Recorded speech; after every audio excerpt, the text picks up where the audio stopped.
Ferdy Sambo. Yang dulunya polisi itu, kini tengah menunggu bagaimana putusan untuknya.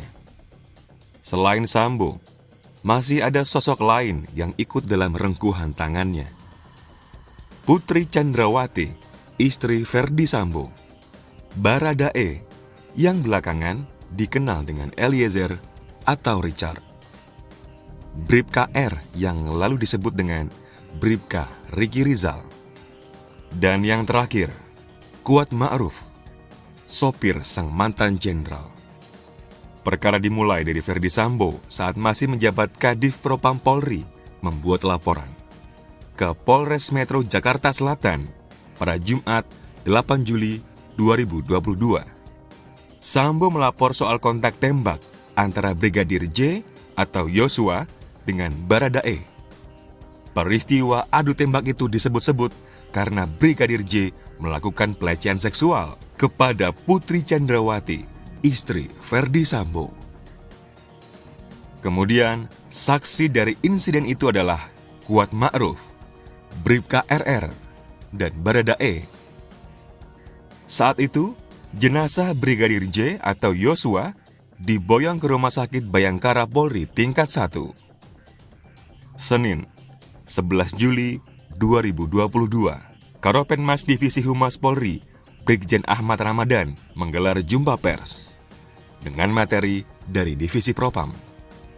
Di sisi lain, muncul masalah saat pengantaran jenazah Brigadir J ke keluarganya. Dari sini publik mulai curiga akan adanya rekayasa kasus tewasnya Brigadir J. Hari selanjutnya, pada tanggal 12 Juli 2022, Kapolri membentuk tim khusus. Tim dibuat khusus untuk mengungkap kasus tewasnya Brigadir J yang sesuai fakta, objektif, transparan, dan akuntabel. Terpisah, kuasa hukum Brigadir J melapor tentang adanya dugaan pembunuhan. Kemudian pada Senin, 18 Juli 2022, Kapolri Jenderal Listio Sigit Prabowo menonaktifkan Ferdy Sambo dari jabatan Kadif Propam Polri. Laporan Sambo mengenai dugaan percobaan pembunuhan dan pelecehan yang mengarah ke Brigadir J dilimpahkan ke Polda Metro Jaya 19 Juli 2022. 20 Juli 2022, hari Rabu, Kapolri menonaktifkan Karopaminal Polri dan Kapolres Metro Jakarta Selatan. Pada hari itu pula dilakukan otopsi ulang jenazah Brigadir J oleh Perhimpunan Dokter Forensik Indonesia didampingi oleh Komnas HAM dan Kompolnas. 3 Agustus 2022, Baradae ditetapkan menjadi tersangka. 2 hari kemudian, 5 Agustus 2022, pengakuannya sudah berbeda. Baradae membeberkan semua fakta. Kemudian pada 9 Agustus 2022, Kapolri mengumumkan penetapan 3 tersangka, termasuk Putri Chandrawati.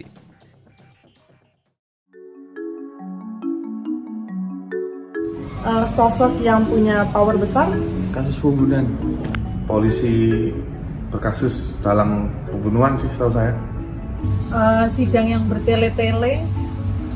Terus bobotnya kepolisian RI. Terus sama kasus yang keji.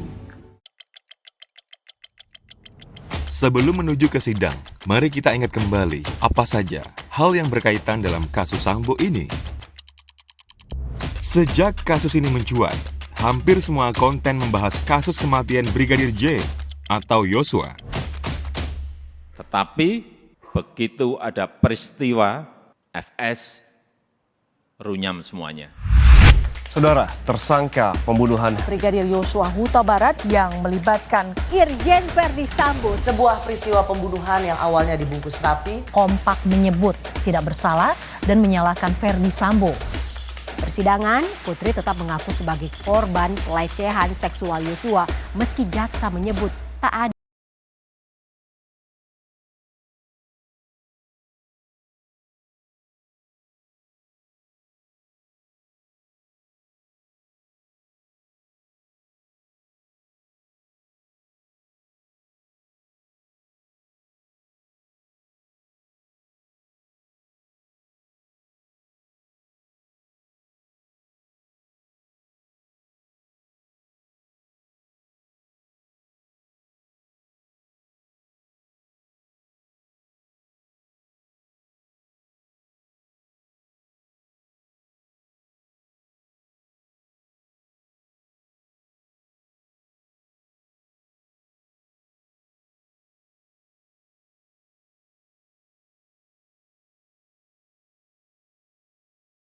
Sambo. Semenjak Putri Chandrawati pindah? Sering ke Saguling. Sering ke Saguling. Apakah tidur di sana, menginap di sana? Tidur di sana, di Saguling. Tadi saudara bilang tidak sering. Jawaban saudara berubah-ubah. Pak Hakim nggak marah kok, cuman kecewa saja kalau mendengar keterangan seperti ini. Memperumit jalannya persidangan ya. Apapun yang dibicarakan pasti selalu menjawab siap.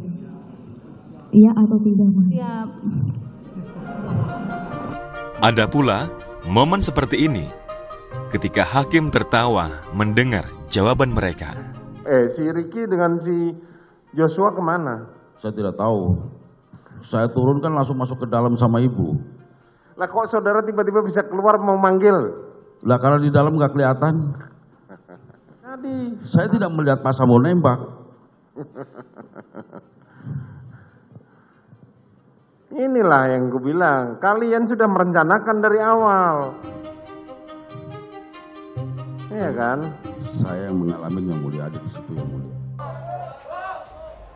Kasus Sambo jadi menggurita dengan isu lain yang mulai naik ke permukaan. Jadi Anda mencurigai bahwa yang bergerak ini adalah bagian dari Satgasus mungkin? Ya, yang beredar namanya itu kan ada namanya di dalam daftar Satgasus 420 sekian orang itu. Tapi saya tidak mau sebut namanya. Komplikasi ini juga dipikirkan oleh institusi Polri, ya, atau orang-orang di dalam institusi Polri yang tidak menginginkan adanya kegaduhan apabila Sambo kecewa dengan putusan yang berat, kemudian dalam kapasitas Sambo sebagai seorang polisinya polisi yang memegang banyak rahasia dugaan pelanggaran polisi termasuk perwira tinggi, tentu dia tidak mau dalam tanda kutip tenggelam sendiri. Dia sudah memberi sign sebelum ini. Jadi Anda mau mengatakan bahwa sejak awal kasus ini Sambo mungkin sudah memikirkan plan A dan plan B? Sudah dong. Sambo itu kan seorang reserse murni ya. Seorang reserse, ahli reserse itu berpikir pada beberapa tahap tingkatan ke depan. Plan A, plan B, plan C itu sudah pasti. Mantan Kadif Propam Polri itu sampai menggugat Presiden Joko Widodo, juga Kapolri Jenderal Listio Sigit Prabowo ke Pengadilan Tata Usaha Negara DKI Jakarta.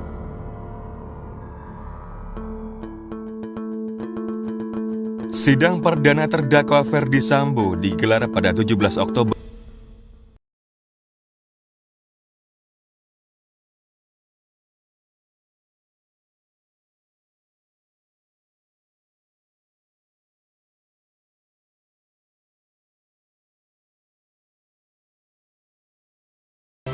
Saya Niluh Puspa. Saksikan program-program Kompas TV melalui siaran digital, pay TV, dan media streaming lainnya.